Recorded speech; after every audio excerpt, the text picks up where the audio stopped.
Hi, I'm Richard Byrne. In this video, I'm going to give you an overview of a great product called HUE Animation Studio, the complete stop-motion animation kit. And it really is a complete kit. Now, what's inside this kit? First of all, there's this handy-dandy little camera. You can see it's got a gooseneck. You can bend it and you can focus it and twist it. And there's a little light button down at the bottom of it as well. Now, the box itself, when you spin it around, inside you'll see there's this little scene. And in this scene, you could place little dolls or clay figures, Legos, Matchbox toys, whatever you want to put in your scene, you could put here and line up in front of your camera. Now, the other thing that comes in this box is this great little book called the Book of Animation, and it has 20 projects you can do with it, and it's the inspiration for the project that I'm going to show you right now to show you how the software for HUE Animation Studio works. Okay, so here we are in the HUE Animation software, and there's a couple of things I want to point out before we get into making our little video here. First of all, the camera option up here, you want to check your settings to make sure you've chosen the HUE HD camera and not the webcam that's integrated into your laptop or desktop computer.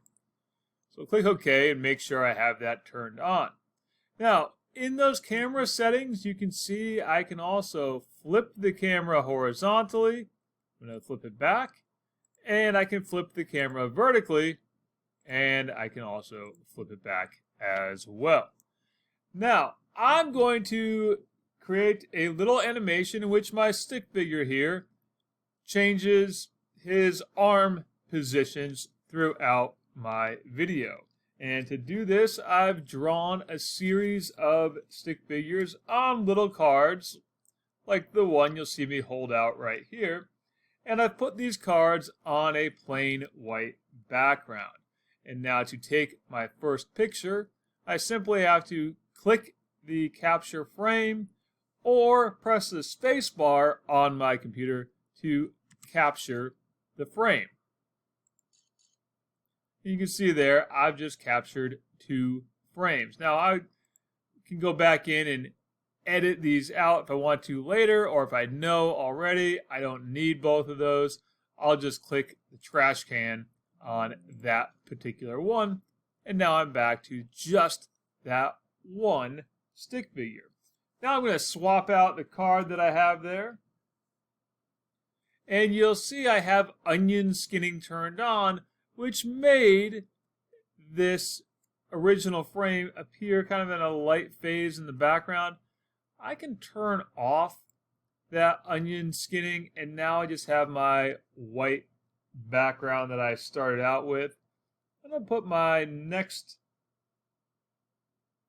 little card on the screen, and I'm going to take another frame. And now I'll do the same thing once more with another card in here. You can see I'm going to position it so it can be seen correctly.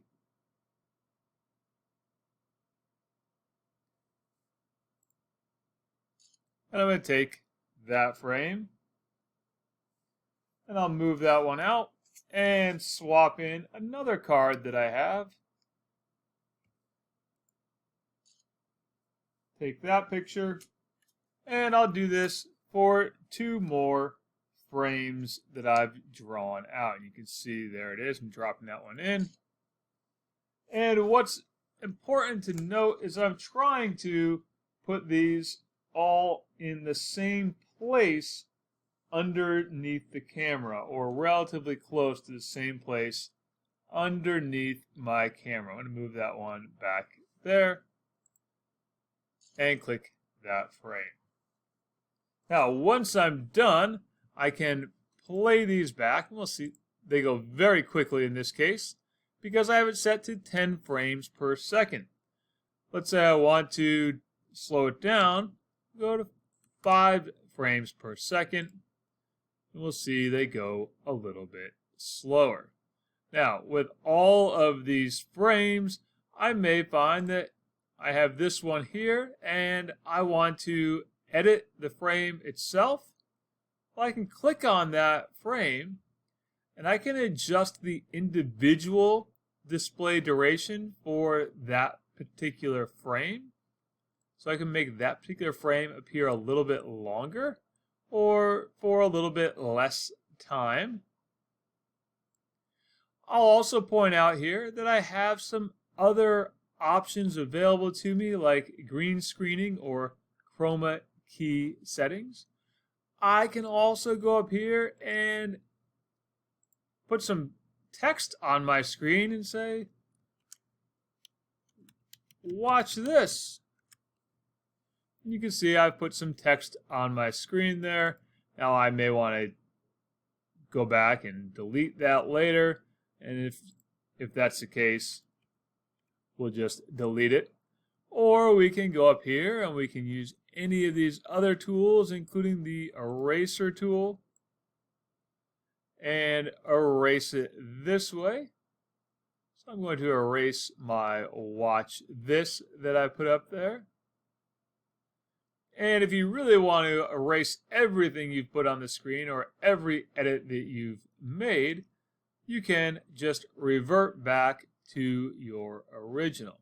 In this case here, I'm going to quickly draw on the screen with this red color a couple of little eyes in my animation. And click done, and that is applied to just that one frame. And now we can play it back, and there it is. Now, if I'm happy with this, I can go up here and I can save this file. And you can see here, I can export it as an Mp4 file. And once it's saved as an Mp4 file on my computer, I can always use it anywhere else. Now, a couple of other quick things to point out here. I did not use any voiceover, but there is a built-in voiceover tool for recording audio.